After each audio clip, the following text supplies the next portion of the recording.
Ayun, okay, KGX, kamusta tayong lahat? Pag-usapan lang natin tong CPI, no? So, syempre gusto ni President Trump na ano, di ba? Ibaba yung cut rates, no? So, para maibaba niya yung cut rates, dapat itong CPI na to mababa, mga kapatid, no? Kasi bakit? Ayaw ni President Donald Trump syempre ng inflation. Pero mas ayaw niya syempre tumaas yung interest rates, 'di ba? Kung merong slightly inflation na mangyari, syempre parang manageable pa rin 'yon, kayang-kaya nilang i-manage 'yon. Syempre pipilitin niya yung Fed na mag-cut, 'di ba? Pero kung ang inflation biglang lumobo, umangat yan, kunyari yung CPI 2.5%, 'di ba? Nakalagay diyan. Pero kapag umangat yan, kunyari naging 3%, no? Kahit siya mapipilitan siyang tingin ko tumahimik muna. No? Tumahimik muna, hindi muna magkakat ng rates to si President Donald Trump, no? Yan yung nakikita ko dito. Kasi una, alam naman natin na gusto ni President Trump yan na magkaroon ng cut. Pero mag-cut ng rates. Pero tingin ko hindi niya kasi kontrolado yan. Kasi ang may control niyan, syempre Federal Reserve, di ba? Kumbaga si Jerome Powell, no? Syempre siya yung nagdi-decide kung magka-cut ba ng rates o di ba? O mag-hike, di ba? Hindi si President Donald Trump.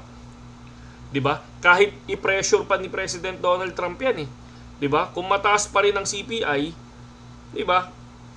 Malabo pa rin na mag-cut ng rate. Sabi nga nila, para mong binubuhusan ng gasolina ang apoy. Parang ganon, 'di ba? Syempre kapag inflation, 'di ba ano ba ibig sabihin ng Ano ba ibig sabihin ng inflation, mga kapatid, 'di ba? So parang ang ibig sabihin ng inflation para sa akin, syempre mas maraming perang umiikot, mas malakas ang demand, syempre, lalong tataas ang presyo ng mga bilihin. Yun yung inflation, 'di ba? Kung magka-cut rate ka, kunyari si President Donald Trump, habang kunyari tumaas tong inflation na to, kung magka-cut rate ka sa ganitong sitwasyon, syempre yung ganyan, para ka nagsasalin ng, sabi nga nila ng gasolina sa apoy, 'di ba? Kaya kung titingnan nyo, ayaw ng Federal Reserve na, kahit bangko nga ayaw nila yan 'di ba? Na mag-cut ng rate kung hindi pa bumababa ang inflation, 'di ba? So siguro pwede kapag bumagsak tong inflation ngayon, pwede silang mag-cut ng rate. Pero yung kapag tumaas to ngayon, hindi pwede, malabo yan. Kaya ang tingin ko, no? Hindi ko pala nabuksan ang ating platform. So, BTC. So, kapag bumagsak ang inflation ngayon, kapag umangat ang inflation ngayon, mga kapatid, I think magkakaroon ng no? Katulad niyan, na-break yung natin, 108, di ba?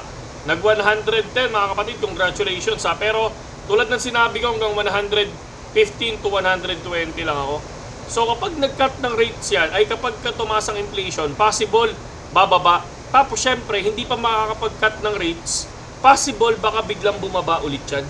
So yun yung nakikita ko dito, mga kapatid. Sana mali lang ako kasi syempre tayo nag-aano lang tayo ng research natin di ba? Hindi naman hindi naman tayo yung talagang na parang nagpo-promo lang na gusto natin bumagsak yung market. So gusto lang natin maintindihan, 'di ba? Syempre yung goal ng Fed diyan, syempre mas maganda panatilihin niya yung inflation ng 2%, 'di ba? Yung target, 'di ba? Kung above 2% pa, lalo na kung tumaas ulit, mas priority nilang pigilan yung inflation kaysa pasayahin niya si President Donald Trump na, 'di ba, na i-cut yung rate tapos tumaas yung stock market, 'di ba? So mas pipiliin nila yan. I think mas pipiliin nilang i-manage yung slight inflation kaysa i-cut yung rates. Yun lang yung nakikita ko dito, mga kapatid, no? So kayo, ano ba yung ibig niyo ano bang tingin niyo dito? Dilipad ba yung market o 'di ba? O bababa ang inflation o tataas, mga kapatid? Alam natin na ayaw ni President Donald Trump yan, pero wala naman siyang says diyan di ba? Wala naman siyang says diyan. Ang may says diyan, syempre Federal Reserve. So yun lang ang nakikita ko dito, mga kapatid, no? Comment lang tayo, mga idol, para at least Di ba? Lakas ng ulan. Para at least pare-pares tayo matuto. Kasi ako kahit papaano, syempre hindi ko rin naman alam to. No, ako tinitingnan ko lang talaga. No, tinitingnan ko lang. Ang taas ng forecast, 2.5, 2. So, sana mag 2.4, no? Para at least tumaas. Pero ang tingin ko, pag nag 2.6 yan, nakaw, Diyos ko, babagsak to. Tapos, syempre, babagsak yan, hindi pwede mag-cut ng rates, babagsak ulit. Di ba? So, kung mapapansin natin dito sa 48 hours sa coin, sa liquidation heat map, merong liquidity dito sa ilalim na nasa 129 million. Pero sa 24 hours naman, sa 24 hours, meron kang pwedeng kunin sa taas na 48 million o pwedeng kunin to. Yan yung nakikita natin dyan. Sa 24 hours, sa 48 hours, nasa ilalim yung 129 na pwedeng i-liquidate. Okay? Doon naman sa 12 hours natin, dito rin, above, no? Parehas, may 38 million.